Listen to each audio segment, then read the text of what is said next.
Hey everybody, Scoutcrafter here again. We don't get too many perfect days in New York, but this is definitely one of them.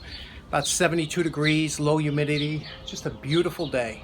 So I don't want to spend a lot of time in the basement, but I did put together a couple videos, so let's check it out. Okay, today's project, I have a fascination not only with pliers, but also fencing pliers. Now these are long. These are like 10, 11-inch pliers. These again fencing pliers, and two different types here. And again, when you're looking to buy or evaluate or restore pliers, depending on what you have, see you have two separate pliers here, and you could look at how they're made.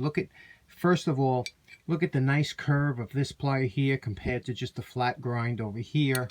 Look at the, you can see that obviously the stamping here has no name on it, what to speak. Look at the handles here. The handles on the one closest to us here is nicely embossed when they did the forging, and this one's just plain. So obviously this one here is loose. Listen, so this is an inexpensive pair of pliers that we have carte blanche. We can do whatever we want with. Whereas this one here, although it's a little tight, but we can fix that. This one here is in pretty decent shape, and we'll do another video on this but this one here is worth doing a nicer restoration than this one here. This one here we have the freedom to do what we want with, so that's just what we're going to do. Now, the first thing we're going to do, besides having the issues of, the handle, we got a lot of dings and dents and whatever on it, which is typical for fencing pliers, and we have a looseness. See that?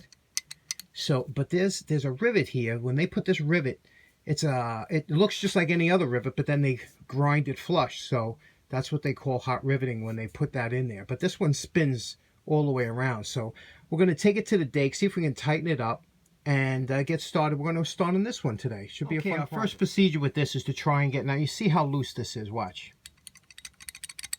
You feel that? Now you can't have loose pliers because anything you put here to cut, will eventually try and twist the pliers, and it cuts much better when it's tight, and it's important to get them tight. You don't want that slop in the pliers. That comes from wear and stuff, but this rivet may be loosened up over time. I don't know. I've never done this. What we're going to do, I taped off where the rivet is only because it's hard to see in the light over there. So this way I'm going to take hardened nuts, and I'm going to put hardened nuts over here on one here and one on the bottom like this, and I'm going to tape it in this area so it don't move, and then I'm going to go to the dake and we'll press it and see what happens. Okay, we're at the dake, and you know how much we love using this. So here's the setup. We have the pliers set up under the hydraulic press. We just taped these nuts onto here just so they don't move, so that they're where the rivets are. And now we're going to place that under the center of the press, and then we're going to press it down and give it some tonnage and see if we can tighten up this, tighten up the rivet. Now they do this, they normally hot forge it, so we'll see what we're going to do. We're pressing it down here. Okay, and you can see now how much pressure we're putting on. Let me just get that there. You can see. Now that's 2 tons. That's 3 tons, okay? And we're going to take it out and see how it feels. 3 tons. Okay, I cannot believe how good that worked out. Do you see that little ring there? That's from the press or whatever, 3 tons. But look, tight as can be, still works nice and free, but absolutely no rattle, no tightness. So this is going to work really good now. Brought those edges in. I can't believe that was just like a 1 in a million chance, and it worked out fantastic. So let's get to restoring them, and we'll be done.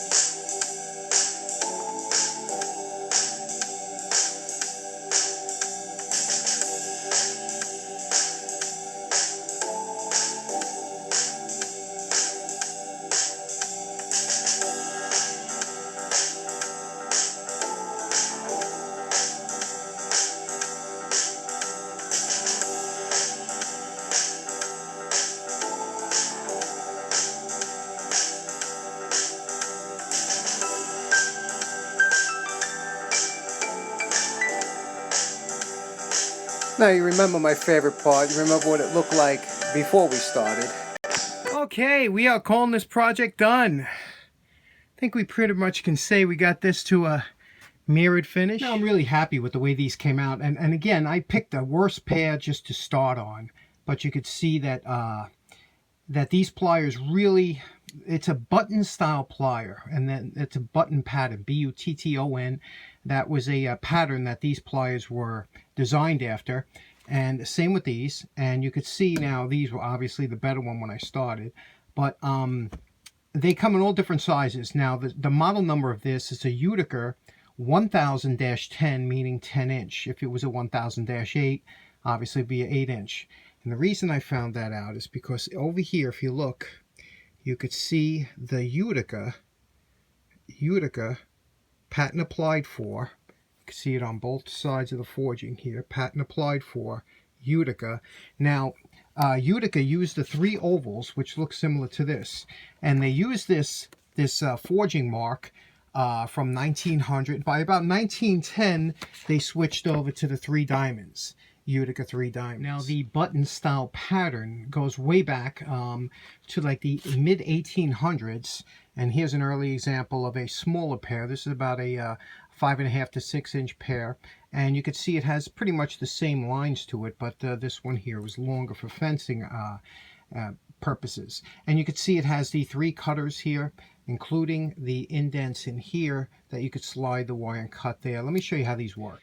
Now, for cutting, obviously you had 4 different cutters. You had one here, and one on each side. And the cutters work very similar to the other ones. When you put it in, they would cut there. These you could pull wire or cut this way. And the tremendous leverage that you had from the long handle was very helpful. You can also use it for bending. Okay, let's say you're working in the field. You have a regular nail, but you need a fencing staple or something. You could grab it with the button style plier, press down onto the wood, and bend this into the shape that you wanted.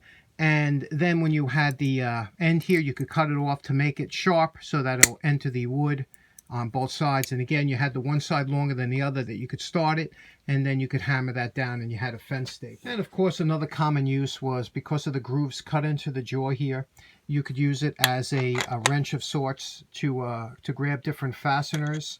And it would grab both square and hexagon fasteners because of the way the grooves were set up.